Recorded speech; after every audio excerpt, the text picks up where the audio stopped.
ancient Egyptian symbol that, today, has found itself on everything from the US dollar bill to countless Hollywood movies. Although the use of this symbol has skyrocketed in modern times, its origin and meaning remain shrouded in obscurity for the vast majority of people who are exposed to it daily. How did this enigmatic symbol come to such widespread use, while its meaning remained a widespread riddle? Where did this symbol come from? What is its meaning? And why is its use rising?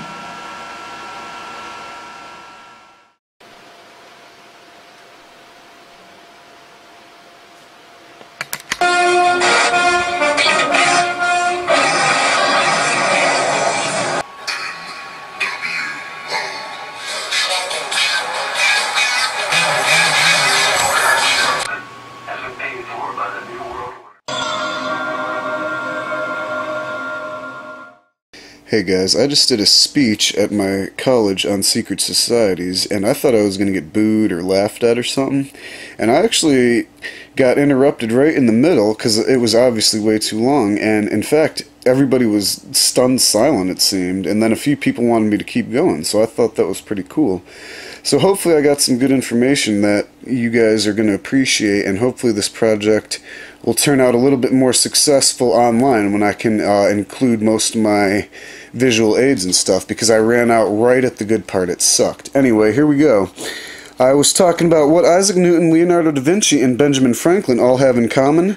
Isaac Newton and da Vinci were all members of the Priory of Sion.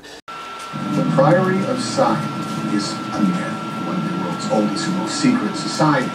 Leaders like Sir Isaac Newton, da Vinci himself, the fleur-de-lis, the crest, the guardians of the secret they supposedly referred to as the Dark Continent. But what secret?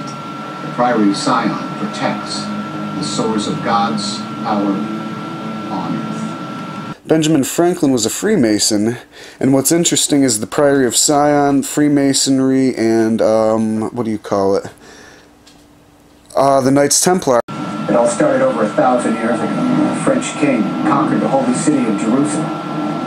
This crusade, one of the most massive and sweeping in history, was actually orchestrated by a secret brotherhood, the Priory of Sion, and their military arm, the Knights Templar.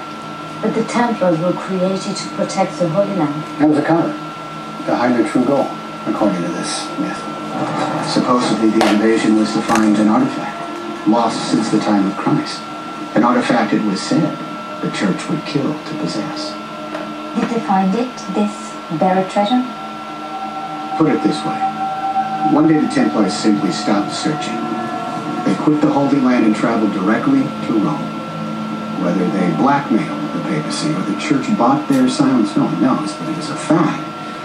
The papacy declared these Priory Knights, these Knights Templar, of limitless power. By the 1300s, the Templars had grown too powerful, too threatening. So the Vatican issued secret orders to be opened simultaneously all across Europe. The Pope had declared the Knights Templar saint worshippers, and said God had charged him to cleanse the earth of these heretics. The plan went off like clockwork. The Templars were all but exterminated. The date was October 13th, 1307, a Friday. Friday the 13th. The Pope sent troops to claim the Priory's treasure, but they found nothing. The few surviving knights of the Priory had vanished, and the search for their sacred artifact began again. What artifact? I've never heard about any of this. Yes, you have. Almost everyone on Earth has. You just know it as the Holy Grail. We're all sort of, kind of intertwined. They were not all in one, sort of say, but they were all kind of involved with each other. Anyway, they were all members of some of the most notorious secret societies in the history of the world. Now, what was their goal, and what secret knowledge did they possess? Were they all cultic Satanists? Today, I hope to answer some of these questions by applying Sir Isaac Newton's scientific method to some of the most important periods of history, starting with the Enlightenment era. And if you don't know what the scientific method is, it's observing research papers, books, and things like that, and gathering data and forming hypothesis on it.